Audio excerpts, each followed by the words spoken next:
Bonjour, je suis Richard Murphy et voici la 21e vidéo de la série sur l'importance de la transparence fiscale que j'anime, réalisée conjointement par l'Université de Sheffield, où je travaille en tant que professeur de pratique comptable, l'Initiative mondiale pour la transparence fiscale et International Budget Partnership. Ayant discuté des 14 principes de transparence fiscale au cours de cette série de vidéos, on pourrait penser qu'il n'y a plus rien à dire sur la transparence fiscale, mais ce n'est pas tout à fait le cas. Dans cette avant-dernière vidéo de la série, je veux souligner un point extrêmement important lorsqu'on parle de transparence fiscale, à savoir que c'est un processus continu. Lorsqu'on examine comment une administration fiscale engagée dans la transparence fiscale s'organise, plusieurs points ressortent. Tout d'abord, comme je l'ai souligné à de nombreuses reprises au cours de cette série de vidéos, l'engagement à atteindre la transparence fiscale se développe sur une période et nécessite que les gens s'en tiennent au processus. C'est particulièrement le cas puisque, jusqu'à présent, aucune administration fiscale n'a atteint tous les objectifs de transparence fiscale que nous avons notés dans ces vidéos.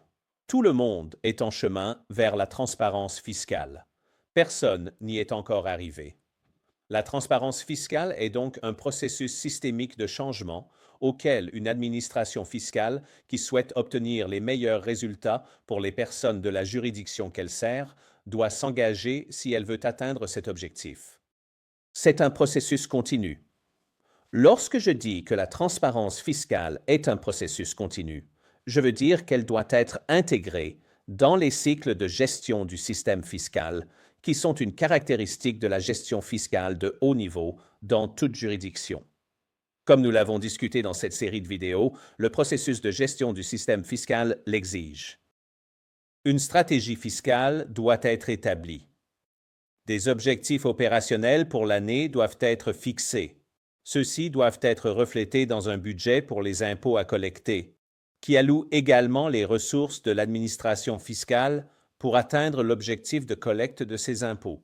Les impôts doivent ensuite être collectés, ce qui n'est pas un processus simple, comme nous l'avons discuté. Les comptes doivent être préparés pour les taxes collectées, et les écarts par rapport aux années précédentes et aux prévisions budgétaires doivent être calculés à l'avance.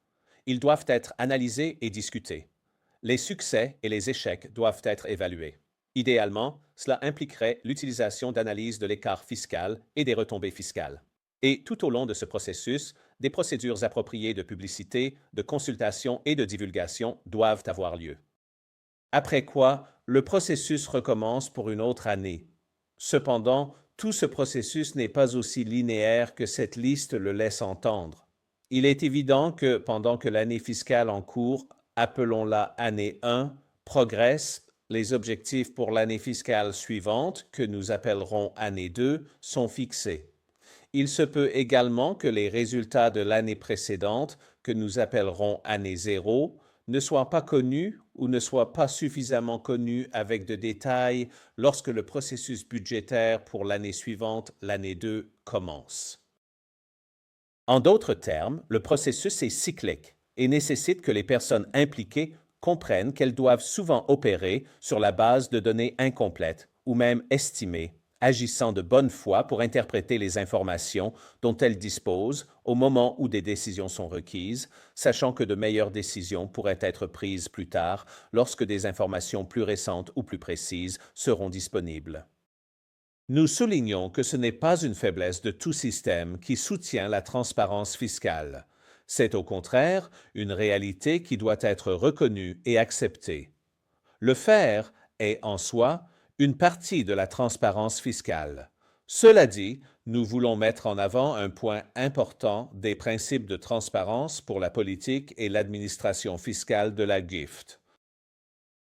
Il existe deux techniques avancées pour la mise en œuvre de la transparence fiscale que nous avons mises en avant au cours des 3 dernières vidéos et que nous pensons avoir une importance particulière lorsqu'on note que la prise de décision en matière fiscale doit souvent se faire dans des conditions d'incertitude dans de nombreuses situations. Ces deux techniques sont des analyses de l'écart fiscal.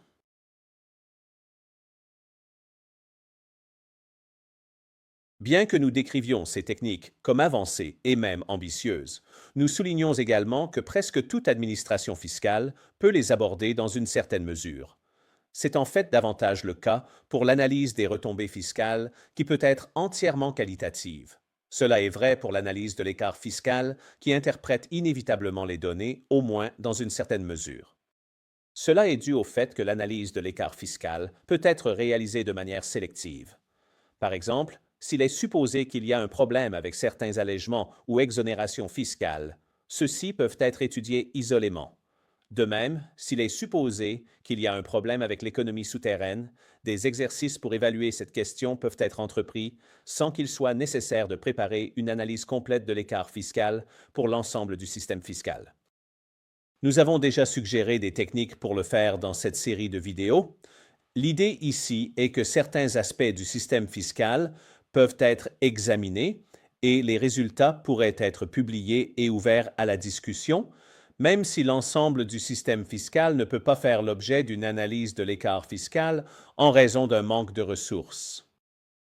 Puisque la gestion consiste toujours à gérer des ressources limitées de manière optimale pour maximiser le rendement des efforts, une analyse partielle de ce type, si elle est ciblée de manière réfléchie et appropriée, ne sera jamais une perte de temps. C'est simplement une bonne gestion.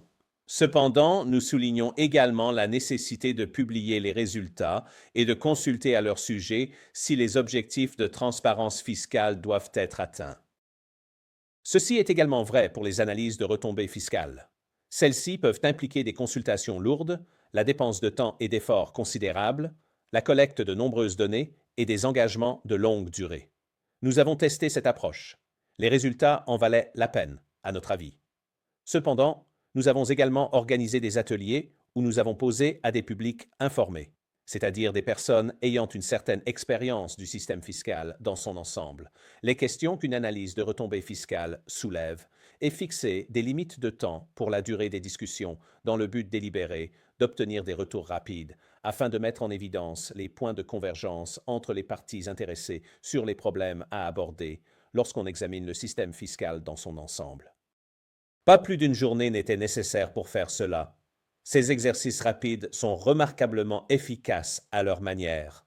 Ils établissent rapidement les parties de tout système où il y a peu de problèmes préoccupants, ce qui signifie qu'aucune action supplémentaire n'est requise. Ils peuvent également identifier très rapidement les domaines où les gens pensent qu'il y a de gros problèmes préoccupants, suggérant qu'une action est nécessaire. Les divergences d'opinion peuvent également devenir apparentes, reflétant souvent les intérêts différents des groupes dans l'économie.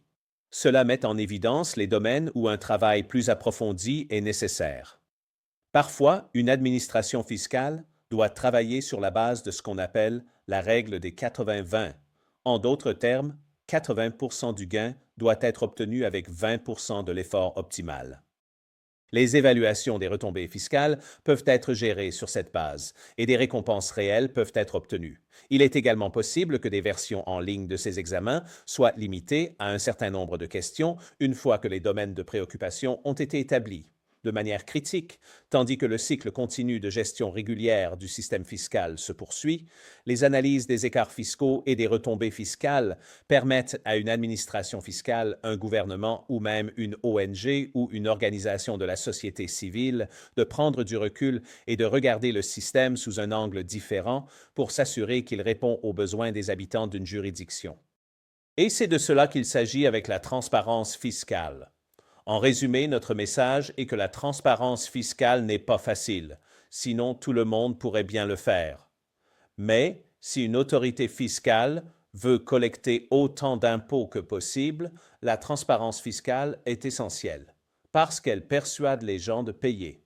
Cela nécessite un engagement envers le processus de transparence fiscale et qu'il soit intégré dans le cycle de gestion fiscale.